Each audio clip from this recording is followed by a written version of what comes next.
ನಮಸ್ಕಾರ ಎಲ್ಲರಿಗೂ. ನಾನಿವತ್ತು ಈವ್ನಿಂಗ್ ಲಾಗ್ ಮಾಡಾಕತ್ತೀನಿ. ಯಾಕಂತ ಹೇಳ್ತೇನೆ ಬರ್ರಿ. ನಿಮಗೆಲ್ಲರಿಗೂ ಗೊತ್ತೈತ್ರಿ ಈಗ ಅಧಿಕ ಮಾಸ ಐತಿ ಅಂತ ಹೇಳಿ. ಅಧಿಕ ಮಾಸದಾಗ ಏನ ಪೂಜೆ ಪುನಸ್ಕಾರ ಮಾಡಿದ್ರು ಅದು ಏನಂದ್ರೆ ಅಡಂತ ಫಲ ಕೊಡ್ತೈತೆ ಅಂತ ಹೇಳ್ತಾರ. ಯಾಕಂದ್ರೆ ಇದನ್ನ ಪುರುಷೋತ್ತಮ ಮಾಸ ಅಂತ ಕರೀತಾರ್ರಿ. ಆಕ್ಚುಲಿ ಈಗ ಚಲೋ ಕೆಲಸ ಮಾಡಾಕ ದಿನಗಳು ಇರೋದಿಲ್ರಿ, ಬಟ್ ಪೂಜಾ ಮಾಡಾಕ ಭಾಳ ಒಳ್ಳೆ ದಿನಗಳು ಇರ್ತಾವ್ರಿ.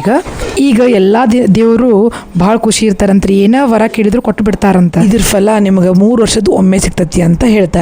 ನಾನು ಅದ್ರ ಸಲುವಾಗಿ ಅಧಿಕ ಮಾಸದಾಗ ಪ್ರಸಾದ ಸೇವೆ ಇಟ್ಕೋಬೇಕು ಅಂತ ಅನ್ಕೊಂಡಿದ್ದೆ. ನಿಮಗ್ ಗೊತ್ತೈತ್ರಿ, ನಮ್ಮ ಕಾಲನಿ ಒಳಗ ಮೃತ್ಯುಂಜಯ ಗುಡಿ ಐತಿ. ಅಲ್ಲೇ ಸೋಮವಾರಕ್ಕೊಮ್ಮೆ ಪಲ್ಲಕ್ಕಿ ಸೇವೆ ಮಾಡ್ತಾರ. ಅವತ್ತು ಪ್ರಸಾದನೂ ಇಟ್ಕೊಂಡಿರ್ತಾರ್ರಿ. ನೀವು ಯಾರಾದ್ರೂ ಇಟ್ಕೋಬಹುದ್ರಿ, ಅದಕ್ಕೇನು ಕಂಡೀಷನ್ಸ್ ಅಂತ ಇರೋದಿಲ್ಲ. ಬಟ್ ಇಟ್ಕೊಳ್ಳೋರ ಶನಿವಾರ ಅಥವಾ ರವಿವಾರ ಹೇಳ್ಬೇಕ್ರಿ ಎಷ್ಟೊತ್ತಿದ್ರು. ಆದ್ರೆ ಸೋಮವಾರಕ್ಕೆ ಒಮ್ಮೆ ಇರ್ತೈತ್ರಿ, ಅದು ನಮ್ಗೆ ನೆನಪಿರ್ಬೇಕು. ನಾನು ಹಿಂಗ ಇಟ್ಕೋಬೇಕು ಅನ್ಕೊಳಕತ್ತಿದ್ದೆ. ಬಟ್ ಸಮಸ್ಯೆ ಏನ್ ಬಂತಪ್ಪ ಅಂದ್ರ ನಾನ್ ಸೋಮವಾರ ಪೂಜಾ ಮಾಡ್ತೇನ್ರಿ, ಉಪ್ಪು ಖಾರ ಮುಟ್ಟಂಗಿಲ್ಲ. ಸೋಮವಾರ ಪ್ರಸಾದ ಸೇವೆ ಮಾಡ್ಬೇಕಂದ್ರೆ ಪ್ರಸಾದ ರೆಡಿ ಮಾಡ್ಬೇಕಲ್ಲ, ನನಗೆ ಅದು ಪ್ರಾಬ್ಲಮ್ ಬರಾಕತ್ತಿತ್ತ.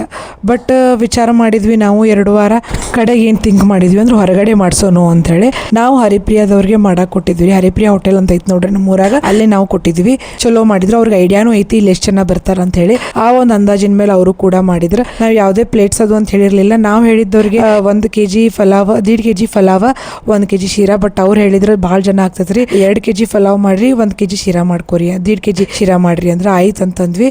ಅದು ಅವ್ರು ಹೇಳ್ದಂಗ ಆತ್ರಿ. ಭಾಳ ಚಲೋನೂ ಆಗಿತ್ತು. ಇಲ್ಲೇ ಪ್ರಸಾದ ಅಂತ ಬಂದಾಗ ಟೇಸ್ಟ್ ಕೌಂಟ್ ಆಗೋದಿಲ್ರಿ, ಯಾಕಂದ್ರೆ ಎಲ್ಲಾರು ಇಷ್ಟಪಟ್ಟ ತಿಂತಾರ.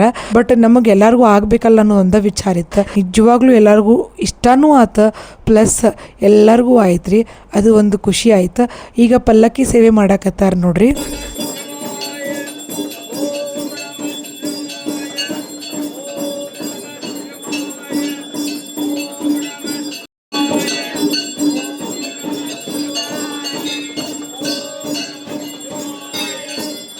ಪಲ್ಲಕ್ಕಿ ಸೇವೆ ಆದಮೇಲೆ ಮಂಗಳಾರತಿ ಮಾಡಿ ಪೂಜೆ ಮುಗಿಸ್ತಾರೆ. ಪೂಜೆ ಮುಗಿಸಿದ್ಮೇಲೆ ಪ್ರಸಾದ ಸೇವೆ ಇರ್ತೈತ್ರಿ.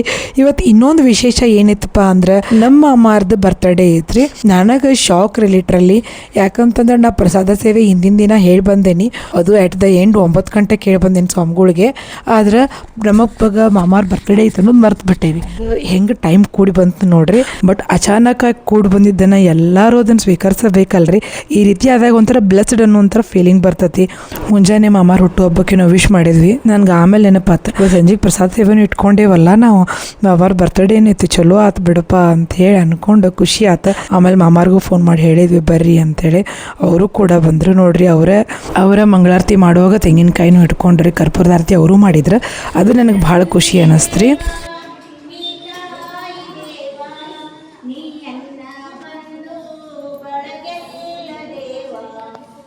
ನಂಗೆ ನೋಡ್ರಿ ಬೆಳಿಗ್ಗೆಯಿಂದ ಎಷ್ಟು ಸುಸ್ತಾಗಿತ್ತು ಅಂದ್ರೆ, ನೀರಾರು ಉಪವಾಸ ಇರ್ತೀವಲ್ರಿ, ಇವತ್ತು ಭಾಳ ಸುಸ್ತಾಗಿತ್ತು. ನಾನು ಸಂಜೆಗೆ ಪ್ರಸಾದ ಅಷ್ಟು ಕೊಟ್ಟು ಹೋಗ್ಬಿಡ್ಬೇಕಂತ ಹೇಳಿದ್ದೇನೆ ಸ್ವಾಮಿಗಳಿಗೂ. ಅದನ್ನ ಹೇಳಿದ್ದೆ, ಉಪವಾಸ ಇರ್ತೇನೆ, ನಂಗೆ ನಿಂದ್ರಾಗ ಆಗಂಗಿಲ್ಲ ಅಂತ.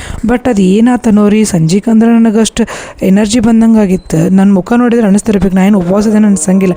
ಅದನ್ನೇ ಅನ್ಕೊಂಡೆ, ಪಾಸಿಟಿವ್ ಎನರ್ಜಿ ಮತ್ತೇನೂ ಅಲ್ಲ, ಅದೊಂಥರ ನಂಬಿಕೆ ಅಂತಾರಲ್ಲ ಹಂಗೆ.